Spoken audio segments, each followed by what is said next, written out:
I'm going to talk about this the other end, is that people become homeless or they lose their homes and have to move way out to the outer borough somewhere.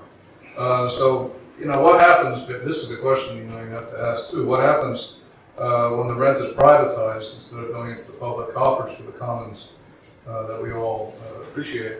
So who's left out in the cold? And, when I saw this guy's picture, I thought, well, maybe he's sitting on the bottom of the 157, but I don't think they would allow that, so probably not.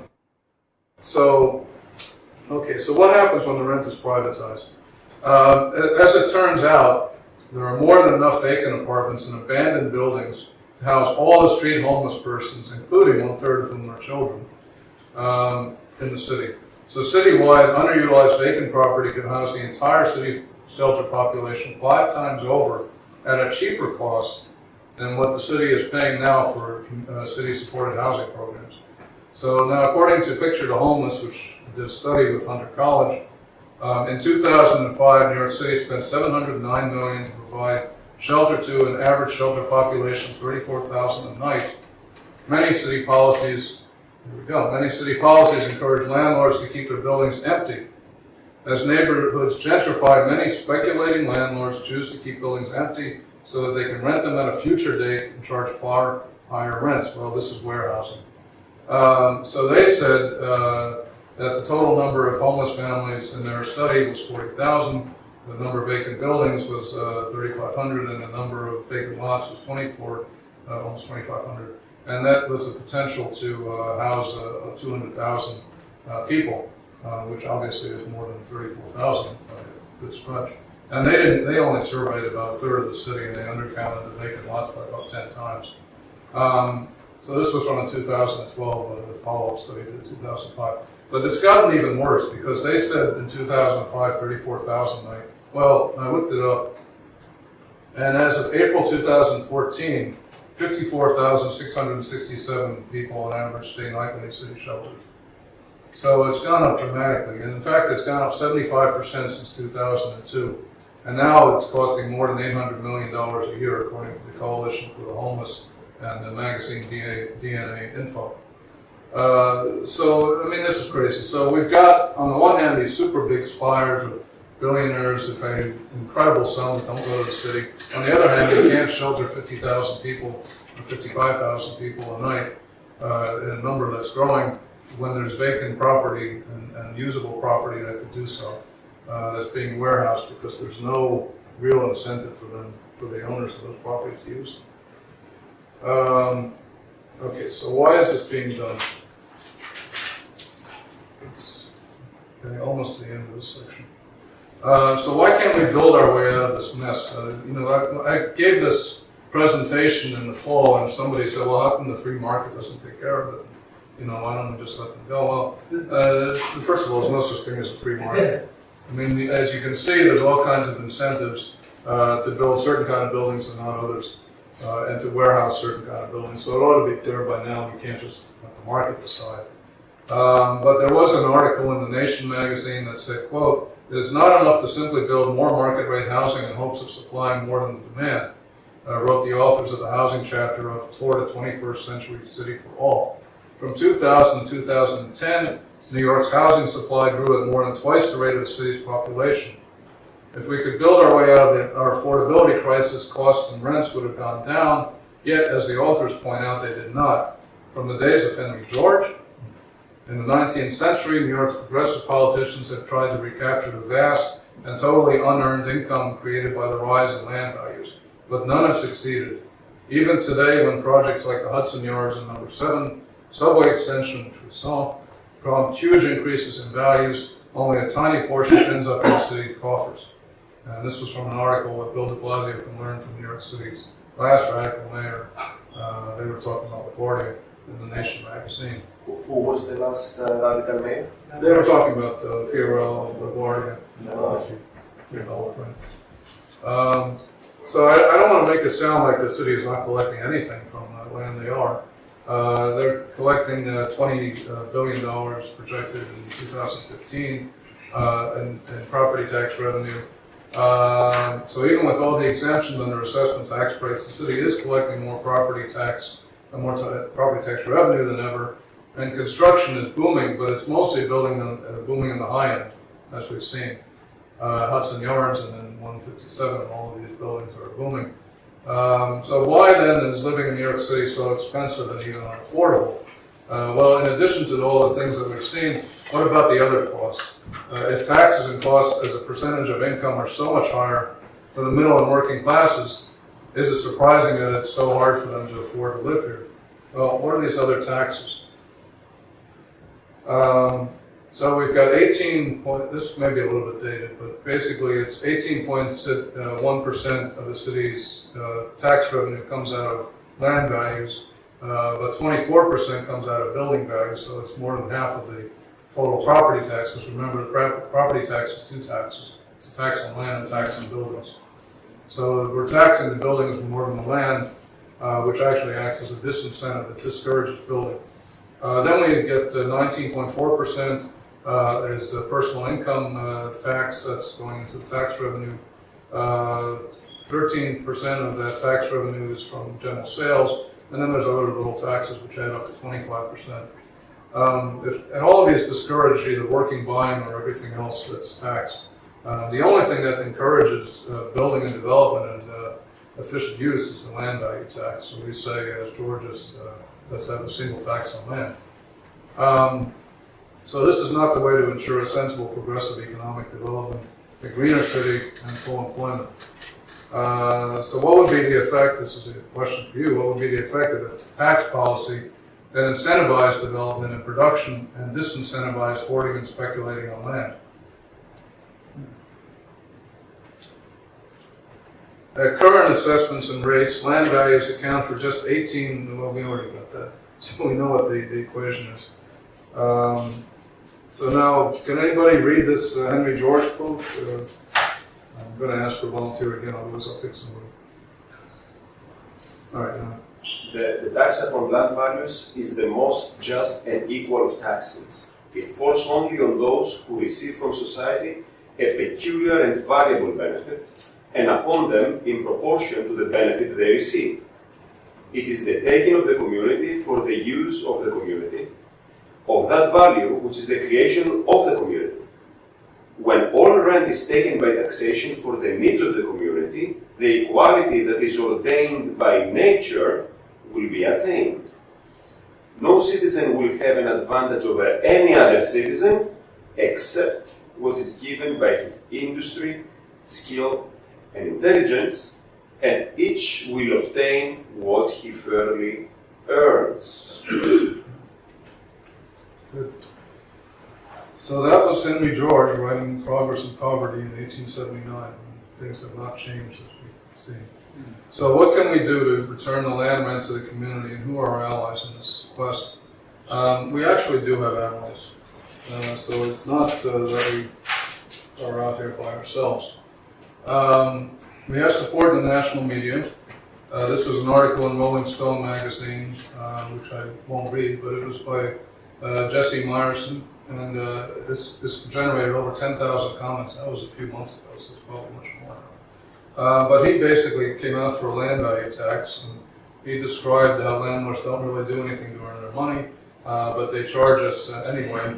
And so the way to encourage more development is to have a land value tax. So there you are in a mainstream magazine that's not particularly oriented to real estate, saying one of the 5 things that millennials should be fighting for, which is their target audience, is a land value tax. So there's national support.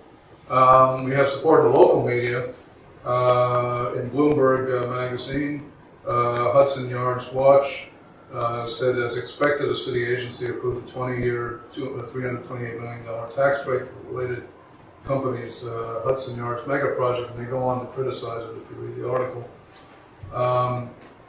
And then in the New York Daily News, they talk about that 157, and this is another thing, this 421A abatement, which basically is supposed to allow wealthy developers to develop affordable housing somewhere else to offset their tax breaks. It's kind of another scam because, number one, it's not that affordable. It turns out you have to have an average of $80,000 income in a household to afford this affordable housing. and then it's not really available. There's still a big waiting list, so there's not that much being built. And meanwhile, the tax breaks that they get for this are enormous. So, you know, de Blasio wants to build all of this. He wants to build 200,000 units of affordable housing.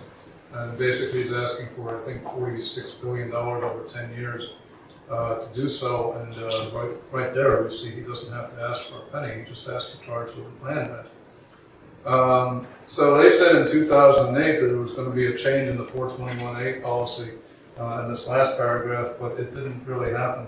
So we're still stuck with this policy, and it's still ripping the taxpayer off. Now we also have support from the former comptroller, Scott Stringer, former borough president. When he was writing in 2007, he said in his report, Transforming Vacant Lots to All Construction Sites, quote, unfinished construction sites and vacant properties litter New York City, leaving neighborhoods in flux and reducing our quality of life. In 2007, Borough President Stringer published No Vacancy, the role of underutilized properties in meeting Manhattan's affordable housing needs. The report found that in Manhattan, 74% of vacant residential buildings and 71% of all vacant lots are located above 96th Street. Additionally, more than $100 million a year was being lost because vacant lots above 110th Street were taxed as Class 1 residential properties, and I'll talk about the classes in a little bit. And Borough President Stringer issued a series of recommendations, including advocating for legislation to reform tax policy to spur development of vacant property and prioritize affordable housing. And we did get one of these bills passed. Governor Patterson at that time signed a bill authored by Assembly members Herman Farrell and State Senator Jose Serrano, known as the Serrano Bill, that amended the property tax, equalizing the treatment of vacant land throughout Manhattan by taxing all vacant land as Class 4 property. And although we haven't got exact studies, Serrano thinks that this did encourage development in Harlem, which is one reason we're seeing a building boom up there at this point. So they promote the increase of... Yeah, they discourage the hoarding of vacant land and promote development instead. And Bill de Blasio is actually on board about this. He understands this, and he wrote in his publication, his second of 8 recommendations in the Foundation for an Affordable City, create new development opportunities by unlocking the potential of vacant buildings, lots, and accessory units. And then when he got elected, there was an article in Crain's that de Blasio tells lot owners to put up or pay up. That was the name of the article. And Mayor de Blasio's bid to close a tax loophole could force landlords to build new housing on their vacant lots or sell out to those who will. If carried out, the idea would affect more than 10,500 lots in 5 boroughs to hike yearly rates by an average of $15,300 and generate $162 million per year. So the question is, as activists or people who want to see Georgism in the real world, how can we encourage Scott Stringer and Mayor de Blasio to live up to their campaign promises? And that's part of what we do in Common Ground, is we try to... And both of them are in office. Both of them are in office now. I mean, both of them are office. Yeah, so so they we get the have control a rare over it. opportunity, yeah. So if we can't get it now, we probably can't get it at all. Question. The new commissioner of NYCHA is talking about using public land for private development in order to increase the revenues into NYCHA. There was a report, The plazas and things like that. right? There was a report, I believe, on Al Jazeera about the Queensbridge projects. Yeah. How that has become choice real estate in terms of trying to privatize public housing. For example, Columbia has been trying to do it to those the projects on the east side of Broadway, as they're now expanding from 125th Street to 134th Street. Yeah. Under the guise of private development on land where you have public housing projects. Yeah, these public-private partnerships, I'm a little suspicious of them because the track record isn't very good. It tends to be publicly funded and privately gained, private gains. And it's going to, crowd out the plazas and the gardens and the things that make these public housing projects. Also, the population that's on fixed income. Yeah. Yeah, and everybody who's living there is obviously on a fixed income or low income. And I just think, you know, this is a stepping stone to making the rents go higher and forcing the people As they out. did to those buildings with 3333 Broadway, they totally, I was subsidized housing. And it hit the free market, and now, of course, everybody had to move out. That's all part of Columbia's part to redevelop that. Yeah, Morningside Heights is. Yeah, right. We go right to the river. And now Salvation Army's doing something similar too. I'm a little bit confused. If this, these houses that he's talking about were rent stabilized, how do they get these people off rent stabilization and put them onto market rent? You wanna answer? I think if rent stabilized, if the rent hits a certain amount of, Yeah. a certain, Is it 2,000, 2,500? right, whatever it is, and thank God we still have, we have SCREE in the income qualification, I think we're up to 50,000, maybe not even higher than 24,000. It's And also the fact that in New York State, we still have the best tenant protection laws on the books. As I said, 1994 was where people from rent stabilized to rent control together and help protect, to maintain those laws. Well, all right, I'm almost done, so let's see if we. Also, just on this issue, another common technique that most people don't realize is that every year the landlords try to make some like menial improvements to justify a small 3 or 4% jacking up of the rent. Now, if you do that over like a period of 20 years, I have a friend right here next to me, and now she uses Restablex and she almost pays market value. Yeah. She pays like 2,100 for her like rental. Right. In Eventually- 40 years, that's eventually going to catch up with you. And you get past the limit, then you go out of stabilization. Oof, yeah. Yeah. All right, so the New York City Bar Association is also supporting this. I wouldn't think they would take notice, but they do. It said on page 67 of the New York City Bar Association policy recommendations for New York City's next mayor, they conclude the city taxes land and improvements to the property using the same rates and method. This may be counterproductive, as taxing improvements to a property may discourage investment in that property. For example, landlords may permit residential buildings to deteriorate rather than maintain and improve the buildings, thus contributing to the deterioration of neighborhoods and negatively affecting the quality of life for the families and neighborhoods involved. Other municipalities have contemplated and/or experimented with the 2-rate or split-rate property tax reform. Over the long term, the lower rate on the buildings and structures has the potential to encourage economic development, increase available housing, and rejuvenate blighted neighborhoods while discouraging absentee landowners from foregoing improvements. This approach should be considered as part of a property tax review. So they're squarely for land value tax. You can't get much clearer than that.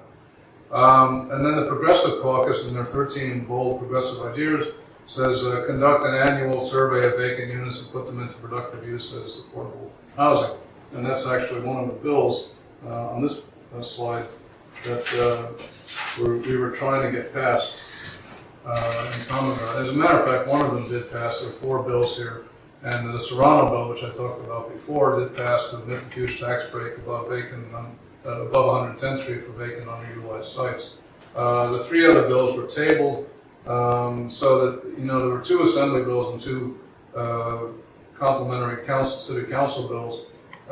So that the second assembly bill that was tabled was supposed to augment and enforce and strengthen the bill that was passed. So since we only got one, we didn't quite get the incentive to build that we would have got if we had both, but still, we did get one bill passed in 2008 to admit the tax break, and we're trying, you know, in our organization, we've been to Lynn Rosenthal 3 times, because she was the sponsor of that assembly bill, to try to get her to reintroduce it. And then the city council, we're trying to get somebody to reintroduce that too. It actually had a lot of sponsors, but it didn't pass, and I think you can guess why. Okay, so that's one thing. There are other land reform bills too. So, you know, we have to be a little bit flexible. If something comes along that's sort of approximate, it might pay to get behind that because we can't always get exactly what we want. So these 3 bills are from Assemblymember Dan Court.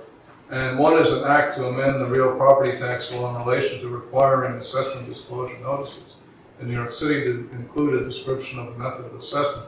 So this way you know how your property is being assessed and what the criteria are.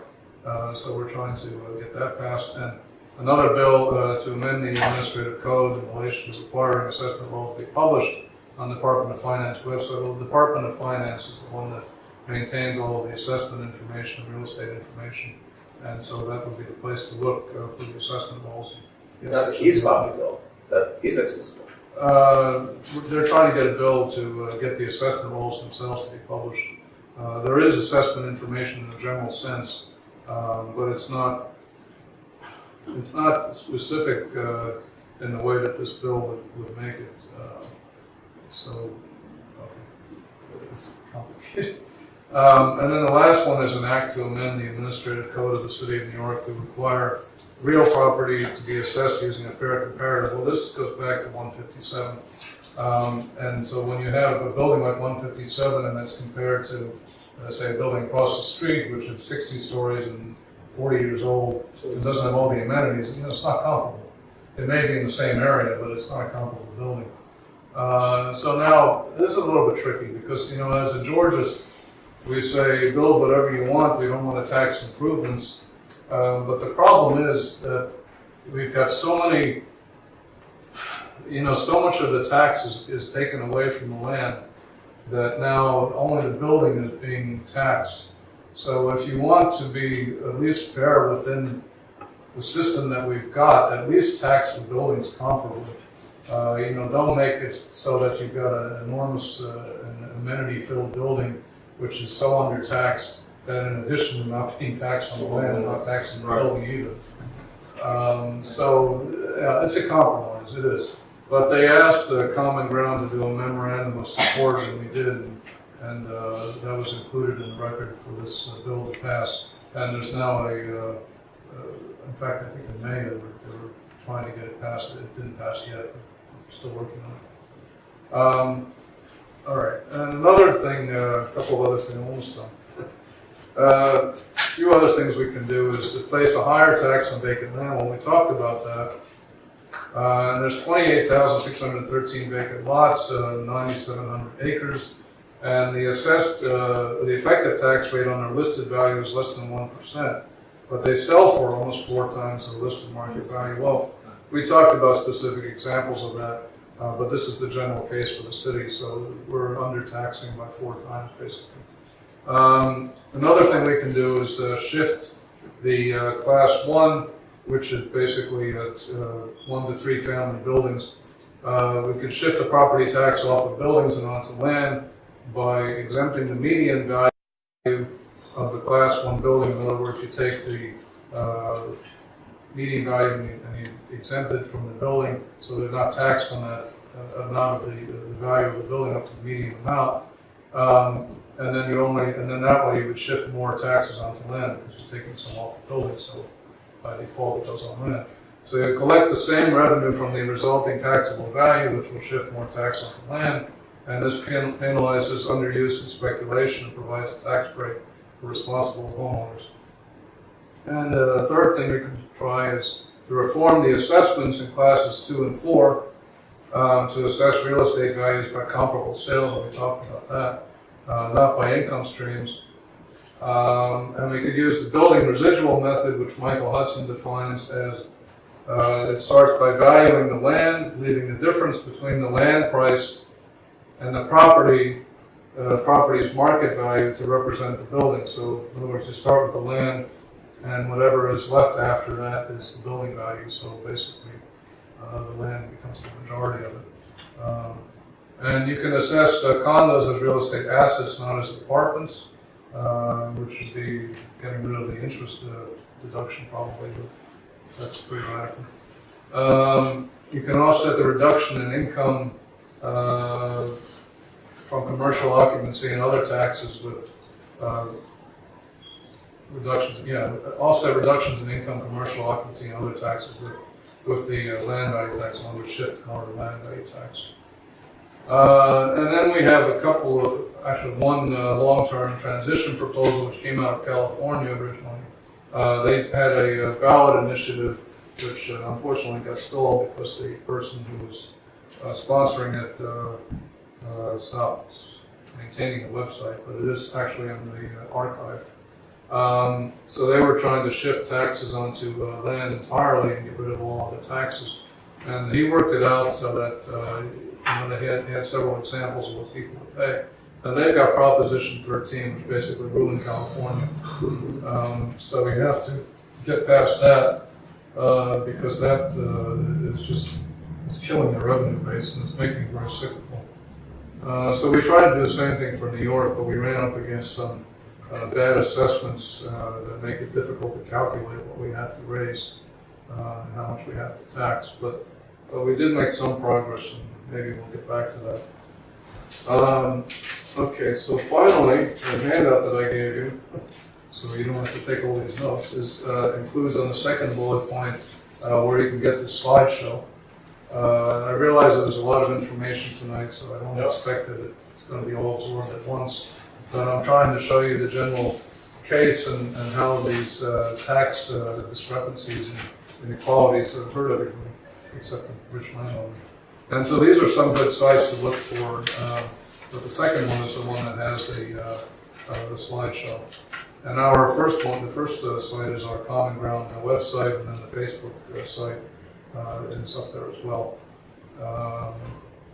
And that is it.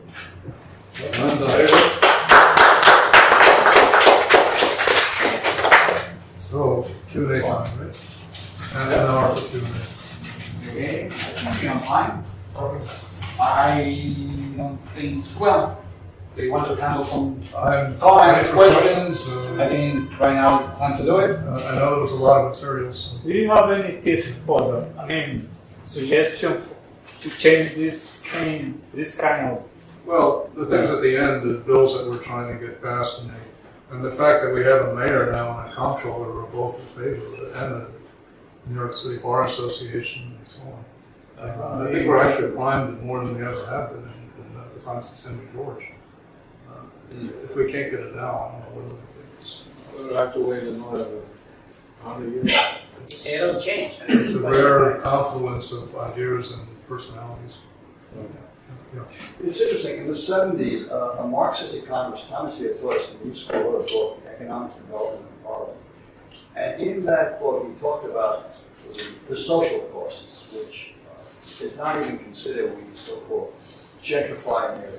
I look at an area like Washington Heights, which of course has greatly improved since the 70s, uprooting of literally thousands and thousands of people into the Bronx on University Drive. And now the same thing is being done to East Harlem, of course, with coming to college, the consortium of Mount Sinai, New York Presbyterian, the building of this huge public health facility, et cetera, again, which is causing the uprooting again of thousands and thousands of people, older people on fixed income. So the social costs are not factored in terms of increased visits to the ER, skyrocketing medical costs, placement in nursing homes, more 911 calls because of suicide ideation, suicide, abuse, etc., etc.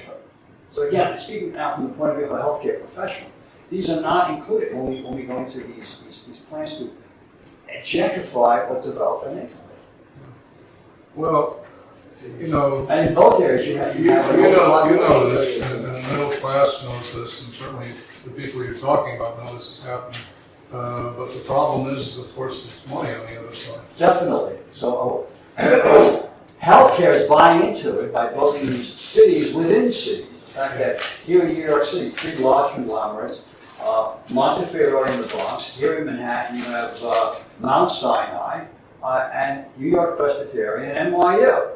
It's incredible. Well, you know, none of them pay property tax. Excuse me? None of them pay any No, they property don't. No, tax. they don't. So, No, they don't. so they all They're are advertising incentive. like men on TV. Yeah, they don't. They're advertising a place of vacation instead of a place to go to get well. Well, somebody said that NYU is really a real estate company that happens to teach on the side. So I think, you know, that's Not pretty to be outdone by true. its neighbor, by its competitor north of 96. Columbia.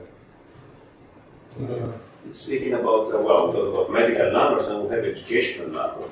NYU is one of them, but Columbia is the same. And also, what about Bloomberg's gift in Roosevelt Island to a foreign, well, not Cornell, it's a foreign university.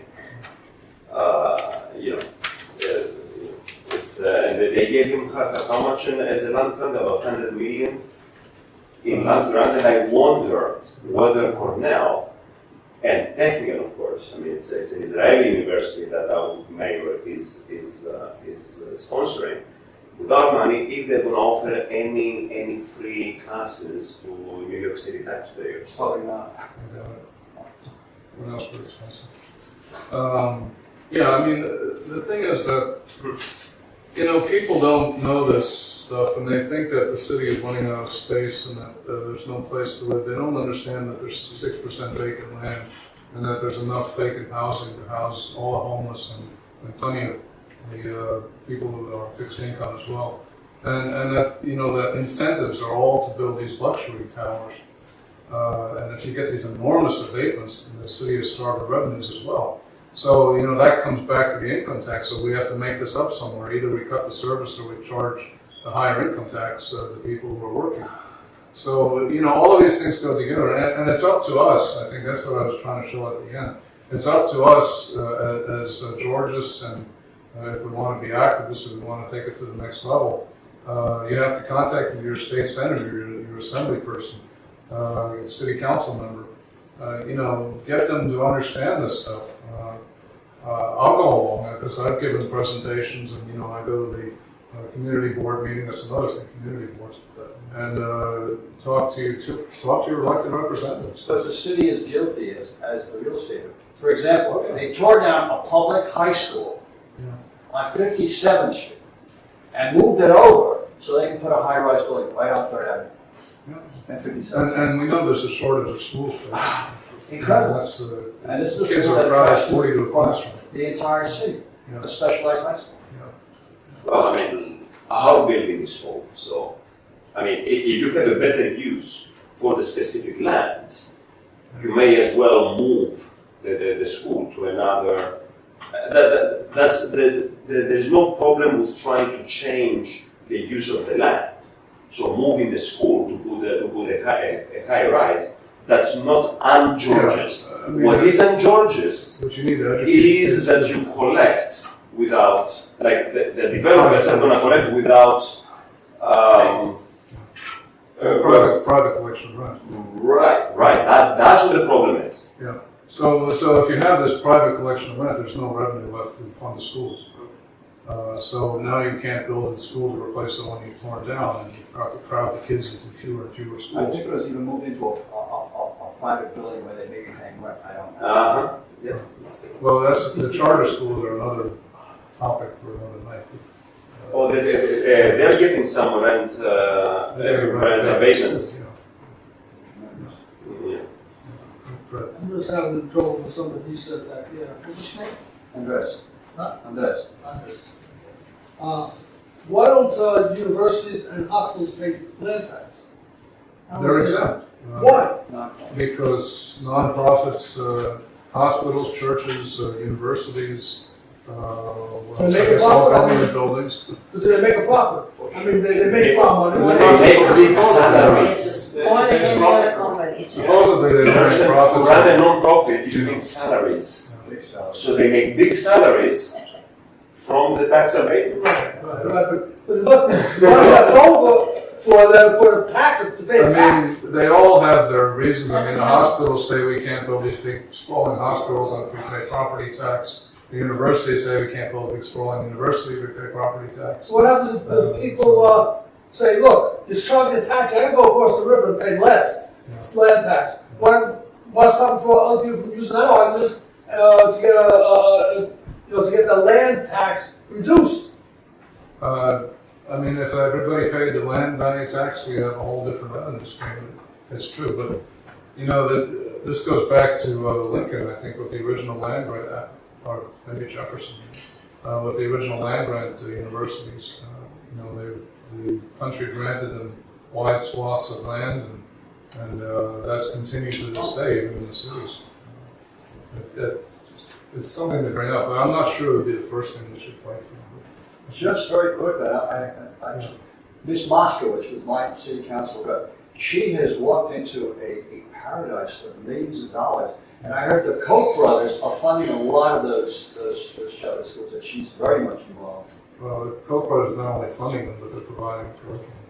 The what? They're providing the curriculum Oh. to teach. You know, they've got the whole lesson plan about, free enterprise and libertarianism and so forth. The conflict of interest, that's Not what. bad. That's what they're promoting. That's If they're doing it, I would believe it. Free enterprise, But they're not really practicing what they preach, because they're getting led too. And they influence young minds to think in a certain way that's favorable to the Koch brothers. That sounds like a conflict of interest to me. And I don't want to get into the Koch brothers. You can see the movie, there's a couple movies on the Koch brothers, as a matter of fact. See that, I guess you look. Any other questions? Going back to your question, this gentleman, I think if I'm trying to reinterpret your question, you really want to see something dramatically change, right? I think this reframe my question is this still chance of putting on practice what Henry George said to the long ago, but at this time, one tax property. We have, as you saw, we have a mayor who's favorable. We have a comptroller. We have the Bar Association, the Progressive Caucus. We have several newspapers, and so I mean we're in a good position actually historically. I don't think we're in as good a position as when Henry George was alive, but next to that, we're probably pretty close. So I think now is the time to act, and it's not like this is not done somewhere, because Harrisburg has a land value tax. They have a 6-to-1 ratio. In other words, they charge 6 times as much on the land as they do on the buildings. And the mayor of Harrisburg, who I listened to him speak, he credits that for turning around his city within his 25-year tenure. So he came in when Harrisburg was the second worst city in the country, according to a national survey. East St. Louis was the worst. I was in Harrisburg after it got fixed up, and it looks very nice. Everything is cleaned up. The buildings are nice. The streets are paved. They've got a new island in the middle that has a park in it, and it's just nice. So this works, and he credits the land value tax for turning around the city. So he's been there. He was there 25 years. And so for him to say this is the one thing that made the difference. Was working. Yeah, I mean, he made the speech. It was the keynote speech in the Council of Georgia's Organizations annual meeting. And he credited the land value tax for doing that. Now, we also had a version of it in Singapore and a little bit in Hong Kong where they apply property taxes. I mean, nothing is 100% pure, but we're closer to it there. And we had it in New York City. Oh, I heard about that. In the 1920s and early 30s, we had where you wouldn't tax after the first $5,000 in the building. You wouldn't tax the building anymore. So $5,000 back then was a lot of money. So that was a good bit of money. So if you didn't tax above that, essentially you're forcing the tax back on the land. So we had a building boom, and it was actually a bigger building boom, even though it was the Roaring 20s. It was bigger than the rest of the country. And it went into the early 30s, and you got the Empire State Building and all that. But what happens is people forget the lessons, and then they kind of rescind the policy, and they want the land grabbers are always there. You have to constantly fight this. I mean, the land owners, they always want to get more of the pie. So they're always going to try and convince the politicians or bribe the politicians to do so. It was in Pittsburgh too. In Pittsburgh they had it until the year 2000.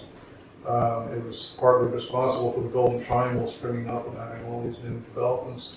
And then they adjusted the property tax upwards so much that people screamed. And so then they went back to the old property tax. It wasn't on land, it was on buildings mostly. So now they don't have to develop it anymore. But it has worked wherever it's been tried.